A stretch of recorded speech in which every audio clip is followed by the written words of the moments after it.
Enzo Recto, kalaban ang katiwalian at kasinungalingan, kakampi sa katotohanan at kabutihan. Good afternoon po, Kong Eden Santos from Net25. Kong, may effect po ba dun sa yung paghiling ni NBI Director Matibag na sana bukas makapag-testify siya? Medyo hinarang po ito nung ilang senator, judge, even the Senate President. Well, hindi naman natin masasabi na hinarang dahil hindi pa naman totally nagdidesisyon ang impeachment court, and in fact, pinapasubmit pa kami ng aming written manifestation tungkol dito. Kaakibat ang mga hinihingi nila, like for example, yung sulat, may mga iba pang mga dokumento, yung invitation, at kung ano-ano pa mga travel authority. So, we will try to comply today as para at least papagdesisyonan po ng ating impeachment court. Are you expecting po na in favor sa inyong request na sana ay makaharap siya? Or pwede naman pong sa after na lang niya pagbalik from Thailand? Is it possible? Medyo matagal na kung aantayin pa natin na makabalik dahil pagkakaalam ko medyo mahalaga rin ang babanggitin at magiging statement ng ating NBI Director. Kaya sana, umaasa kami na sana mapagbigyan kahit itong pagkakataon lamang.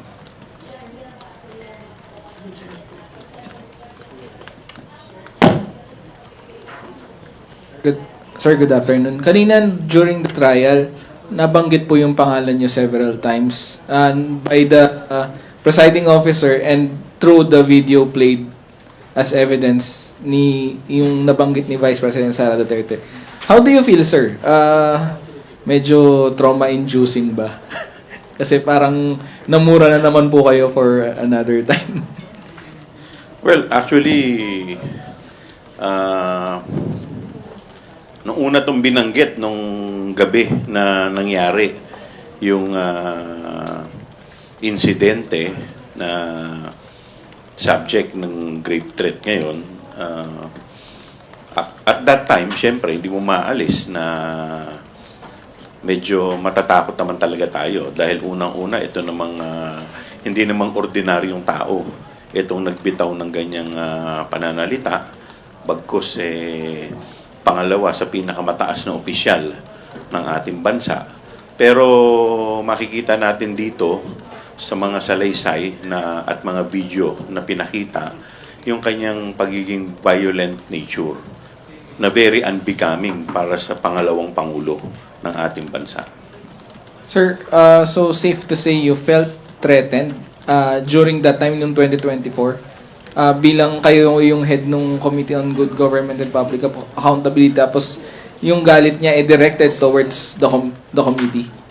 Siyempre, bakit naman po, sino naman po ba ang hindi matatakot sa mga pananalita ng ating Vice Presidente? Alam naman natin yung kapasidad nila. Kaya nga, at that time, sa totoo lang, wala naman akong security. But because of that, naglagay ako ng security dahil hindi naman talaga ordinaryo itong nagbitaw ng salita laban sa atin. So, hindi ito isang mga salita na binabaliwala.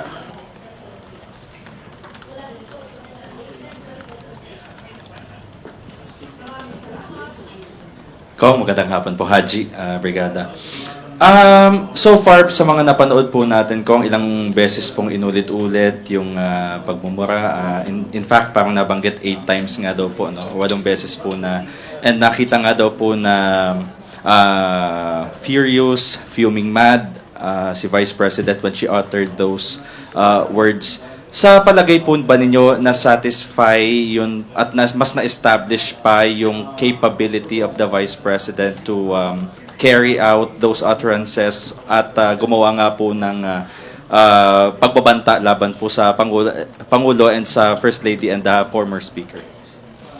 Well, unang-una, alam naman din natin yung history ng kanilang pamilya In fact, asan ba ngayon yung kanyang ama? Ano ba ang kaso na kinakaharap ng kanyang ama? EJK.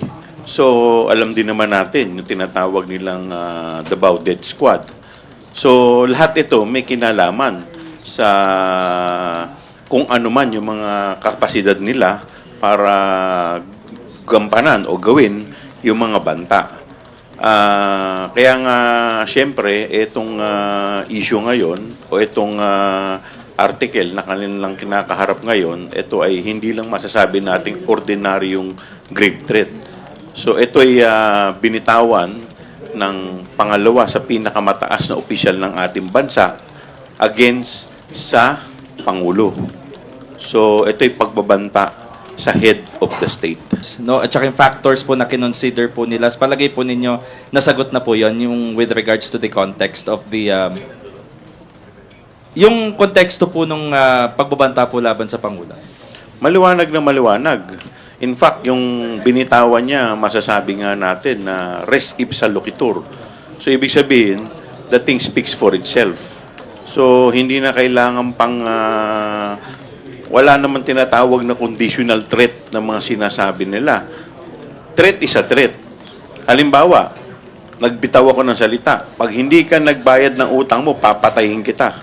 O hindi ba, pwede mo akong kasuhan din ng grave threat? Much more. Kung ito'y pagbabanta na binibitawan ng mga taong nasa matataas na posisyon at makapangyarihan. In fact, kung maaalala po ninyo, noong nakaraang administrasyon, yung isang tao na nagbanta sa buhay ng dating Pangulo, na alam naman natin walang kapasidad. At alam naman natin wala rin pera dahil nag-offer yata siya ng 50 million. At alam naman natin na wala naman siyang kapasidad na i-implement ito, wala rin siyang kapasidad na ibigay yung pera, and yet, inaresto at kinasuhan. So, ganun ka serious itong pagbabantang to against the President.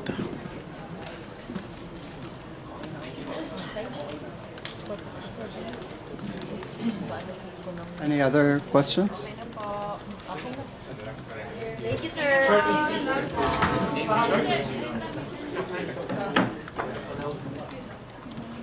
Sir, good afternoon. Ed Sarto po, DZME. So, comparison lang, doon sa first witness, si Mr. Kalilong, compare dito sa second one, si Attorney Lotok, less ang objection ng defense. Anong ibig sabihin nito?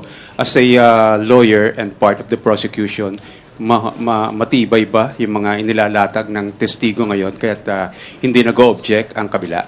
Thank you po. Well, kasi marinig naman ninyo yung naging ruling ng ating presiding officer noong nakaraan kung saan sinabi niya na kailangan medyo mas bigyan natin ng laya, no, yung mga ganitong statement as long as hindi naman matindi yung sinasabi at hindi naman talaga makaka-damage doon sa statement o doon sa kaso, siguro may mga objection talaga na dapat pinalalagpas na dahil ito'y hindi naman ganun makaka-apekto. Concludes our press briefing. Ay, isa pa. Sorry, sir. May pahabol pa. Kung sa pagtatanong kanina ni Senator Tulfo, ang sagot ni Attorney Lotok that you have a airtight case. So ano pong reaction dito ng prosecution?